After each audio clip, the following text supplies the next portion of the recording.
Why always me? Or rather, why always Marco Reus? Marco Reus's debut season with Borussia Dortmund concluded with the Champions League final defeat to Bayern Munich at Wembley. And his last game in Dortmund's colours ended similarly against Real Madrid in the same stadium. Feels like a cinematic story, doesn't it? Dortmund's loss to Real Madrid is a case of déjà vu for Marco Reus. Lady Luck has never been on his side. What's been happening with him? Hello, I hope you're doing well. I'm Ben with Football in Focus. And in focus today is the tragic tale of Marco Reus. We'll look back at his incredible career with its highs and its very many lows. Reus is a lifelong Dortmund fan. Barcelona, Madrid, City, United, Liverpool, Bayern Munich. Nearly all of Europe's elite were interested in signing him at one point or another, but he rejected them all. He chose loyalty over success. Born in 1989 in Dortmund, he and his father were convinced of his future as a professional footballer. His father therefore took on the coaching role at his local youth club, Port SV Dortmund. Reus eventually joined the Borussia Dortmund academy. However, just before turning 17, he was considered too small to make it at the professional level.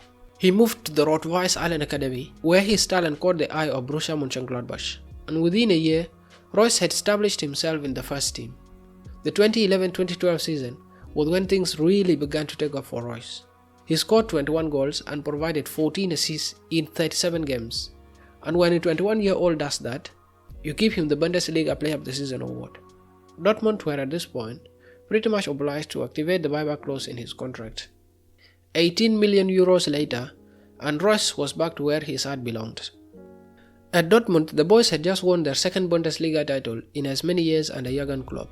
Reus joined, and his instantaneous chemistry with Robert Lewandowski was a thing of beauty. However, it was the chemistry between him and Mario Götze that caught everyone's attention. Both were young and seen as heirs to the German midfield. His friendship with Götze is perhaps an insignificant detail that will find its place in the latter part of this story. Reus played a crucial role under Klopp that season. He chipped in with goals and assists.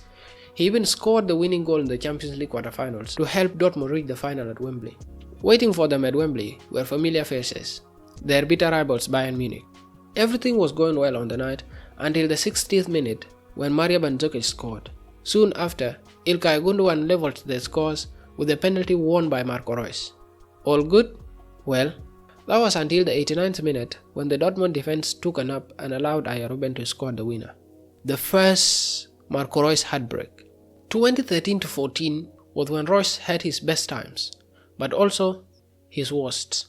Having risen to stardom in the previous campaign, Reus took more and more responsibilities on and off the pitch, especially with Robert Lewandowski gone, and his goal contributions reflected that. His 2 goals in the DFB Super Cup secured the trophy to kick off the season.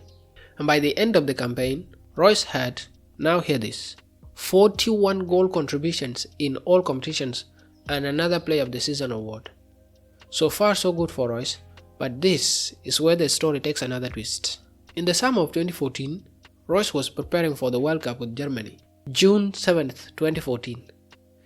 A piece of demoralizing news for all Germans came out that Reus had suffered an ankle injury in their final warm-up game that would subsequently rule him out of the tournament in Brazil. So Germany had not only lost their most informed player, but also the reigning Bundesliga Player of the Season in the same man. That would reduce Germany's chances of winning the trophy by almost a half. But by a twist of fate, they managed to get to the final, even knocking out the host Brazil in a remarkable game that ended 7-2 to Germany.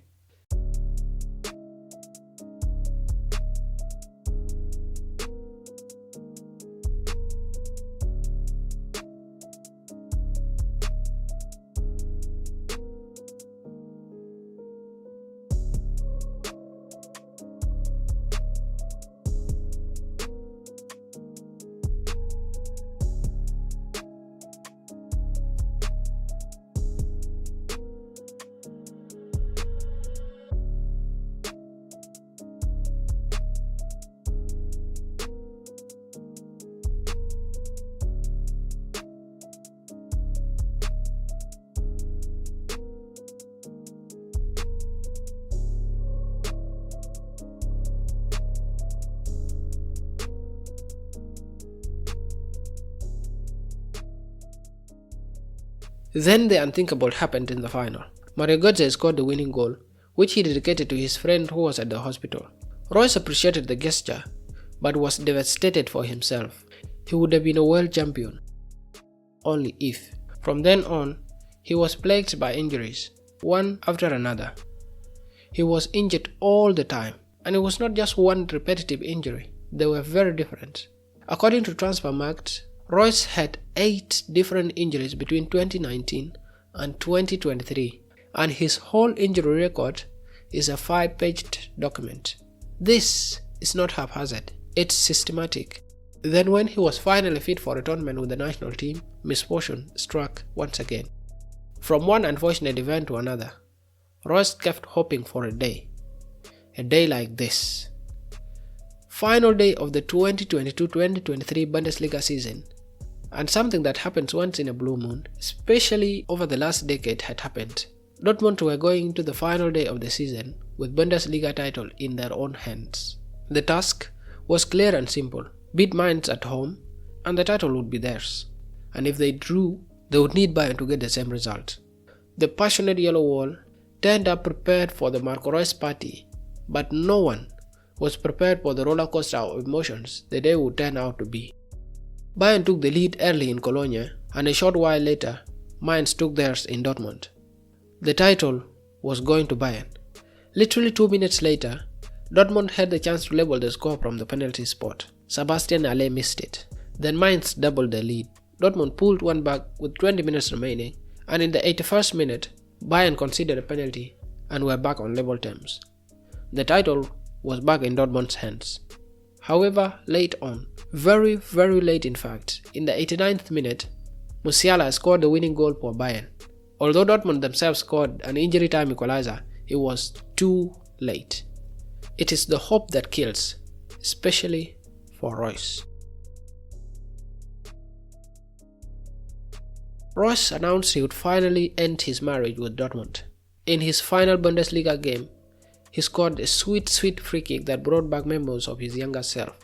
Although they had not had an impressive season in the league, luck was finally on Marco Reus' side in the Champions League. Oh wait, no, it wasn't. It was the woodwork.